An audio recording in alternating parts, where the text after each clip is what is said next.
Es muy curioso. Hace unos días vi apenas uno de sus videos sobre sucesos extraños cerca de La Rumorosa en Baja California. Y tuve la necesidad de contarles de algo que nos pasó a nosotros por ahí del 2009 o 2010. Yo en ese entonces comencé a hacer duatlón con un grupo de amigos.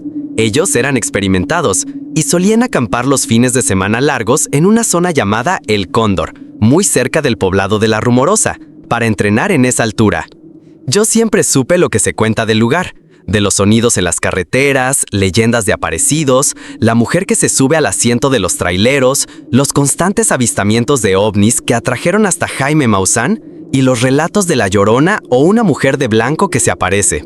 Se dicen muchas cosas, pero al fin de cuentas uno termina convenciéndose de que son mitos de la gente. Cuando acepté aquel viaje de campamento con mis amigos, jamás imaginé que terminaría enterrando a uno y huyendo de algo que no pertenece a este mundo. Todo sucedió en un lugar del que muchos han oído, pero pocos conocen realmente.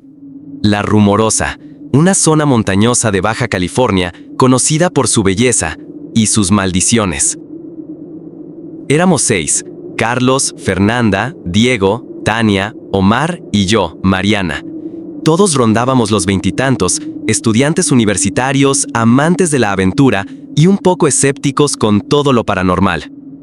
La idea nació en una fiesta, entre cervezas y risas. «Vamos a acampar a La Rumorosa», dijo Diego. «Dicen que ahí se escuchan voces de los muertos por las noches». Reímos. Carlos, el más valiente del grupo, dijo que era puro cuento de viejitas. Al final, entre retos, bromas y apuestas, armamos el plan. Saldríamos el viernes por la tarde, acamparíamos en un punto alejado de la carretera principal y regresaríamos el domingo por la mañana. Fácil, inofensivo. O eso creíamos. Llegamos justo antes del anochecer. El viento soplaba con fuerza, haciendo que las piedras crujieran bajo los pies. Armamos las casas de campaña cerca de un risco, donde las vistas eran espectaculares. El cielo estaba despejado, las estrellas brillaban como nunca. Parecía el lugar perfecto. Pero desde el primer momento, La Rumorosa se sintió equivocada. En cuanto cayó la noche, empezamos a notar cosas extrañas. Primero fueron los sonidos, pasos en la grava, como si alguien caminara cerca, pero al alumbrar con las linternas, no había nadie. Luego escuchamos lo que parecían risas lejanas, casi infantiles, pero con un eco perturbador, como si vinieran de dentro de las rocas. Diego juró que vio una sombra agazapada entre los arbustos. Nosotros lo molestamos, diciendo que era el susto por el tequila. Pero esa noche, nadie durmió del todo. Los sonidos no cesaron. A las 3:17 de la madrugada exactas, todos nos despertamos al mismo tiempo por un chillido, como el de una mujer desgarrada por dentro. Pero no había nadie. El sábado amaneció con una niebla espesa y un ambiente más frío de lo normal. Carlos, molesto, dijo que era mejor empacar e irnos, pero Omar, terco como siempre, insistió en quedarse.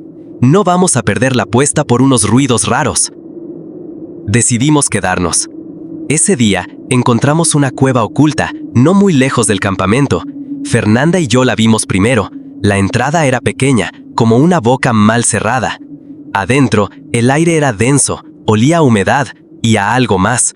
Un hedor dulzón, como carne en descomposición. En las paredes de la cueva había marcas, símbolos extraños. Parecían antiguos, pero algunos estaban frescos, como si alguien los hubiera hecho recientemente. Diego tomó fotos, bromeando que era arte rupestre satánico. Nadie rió. Esa noche hicimos fogata, la tensión era evidente.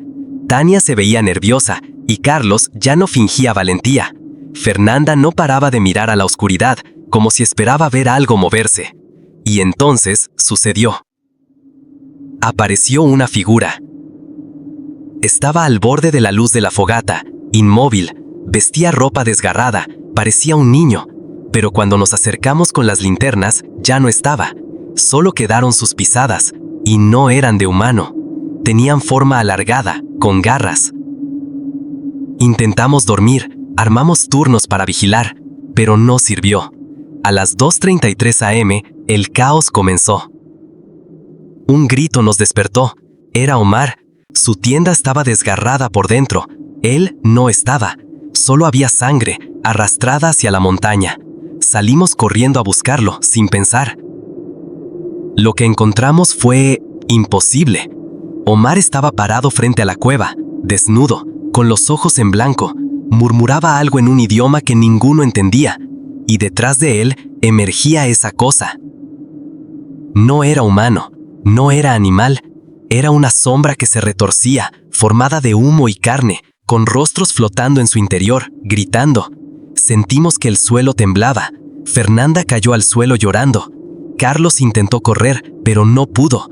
Algo invisible lo sujetó y lo arrastró al interior de la cueva. Su grito fue lo último que escuchamos de él.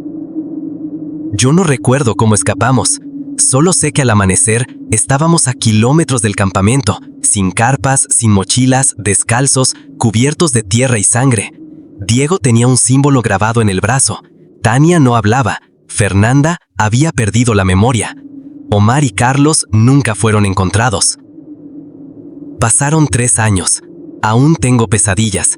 Aún escucho esas voces en el viento. A veces, el símbolo que vimos en la cueva aparece en mis sueños y me despierto. Pero yo sé lo que vi. Sé que la rumorosa guarda algo antiguo, algo hambriento. Y cada año, cuando se acerca octubre, empiezo a escuchar ese murmullo otra vez. Esa voz, la misma que escuchó Omar la última vez. Una voz que susurra, ya saliste, pero aún me perteneces. Después de aquella madrugada infernal, nuestras vidas jamás fueron las mismas. Diego, semanas después, empezó a comportarse de forma extraña. Lo visitábamos, pero hablaba poco. Tenía el rostro pálido, los ojos hundidos, y cada noche grababa con tiza en las paredes de su cuarto aquel símbolo que vimos en la cueva, un círculo con 3 puntas que se cruzaban como garras. Un día lo encontramos llorando, rascándose el brazo con desesperación. Decía que algo lo observaba desde el espejo, que al cerrar los ojos lo veía parado al borde de su cama, el niño, con los mismos ojos blancos, la misma ropa rota, pero ahora hablaba con la voz de Carlos. Lo internaron en un centro psiquiátrico. Los doctores dijeron que sufría de psicosis postraumática. Pero yo sé la verdad. Nunca salimos realmente de la rumorosa. Un año después, en un intento desesperado por entender lo que habíamos vivido, Fernanda me propuso volver. Decía que tenía sueños en los que veía a Carlos atrapado dentro de la cueva, con la boca cosida y los ojos abiertos, como si aún estuviera vivo. Acepté. Contra todo instinto, acepté. Fuimos solas, armadas con cámaras, grabadoras, linternas UV y el antiguo mapa que habíamos trazado la primera vez. La idea era grabarlo todo, como prueba, documentar lo inexplicable. Pero nada pudo prepararnos para lo que encontramos. Donde antes había rocas, ahora había cruces clavadas en la tierra. Cientos, algunas con nombres, otras con números, otras simplemente quemadas. En el suelo, justo en el lugar donde estuvo nuestra fogata, había una espiral de huesos, pequeños, humanos. Todo el aire olía a óxido, y las sombras parecían más densas, como si nos envolvieran. Cuando llegamos a la cueva, la entrada estaba sellada con piedras, pero al acercarnos, la tierra comenzó a temblar. Y entonces lo escuchamos otra vez, el chillido. No como el de una mujer esta vez, era algo más profundo, antiguo, como si la montaña hablaba. Fernanda cayó de rodillas y empezó a repetir, con los ojos cerrados, Él está en todos, Él no se fue, Él nunca se va. Y de pronto, lo vimos. No era una visión, era real. Detrás de las cruces, una figura inmensa comenzó a tomar forma. Parecía hecha de humo negro, pero tenía estructura, brazos largos, cabeza sin rostro, y dentro del humo, los cuerpos de los desaparecidos, girando, gritando en silencio. Y entre ellos, Carlos. No sabíamos qué hacer. La figura se acercó, pero no atacó, solo extendió una mano hacia mí, y en su palma estaba el símbolo, tallado como una invitación. Fernanda gritó y corrió. Yo me quedé paralizada. En mi cabeza, Lo escuché, claramente. Si me traes a los que huyeron, te devuelvo a quien perdiste. Era una oferta, un trato. Tenía que llevarle a Omar, o a Diego, o incluso a Tania, alguien. A cambio, Carlos saldría de ese infierno de humo. No supe cómo, pero logré arrastrar a Fernanda de vuelta. No hablamos en todo el viaje. Al llegar, ella me dijo, si no lo hacemos, él vendrá por nosotros. Yo intenté olvidarlo, pero el mal ya se había sembrado. Tania desapareció una semana después. Salió a correr al bosque y jamás volvió. En el sitio donde la vieron por última vez, había un pequeño montón de piedras con el símbolo dibujado en sangre. Diego se suicidó poco después. Dejó una nota que solo decía, él ya está dentro de mí. Fernanda desapareció también.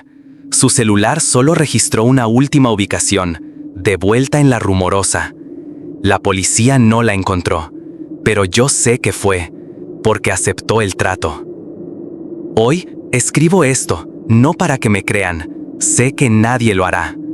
Lo hago porque esa figura me visita.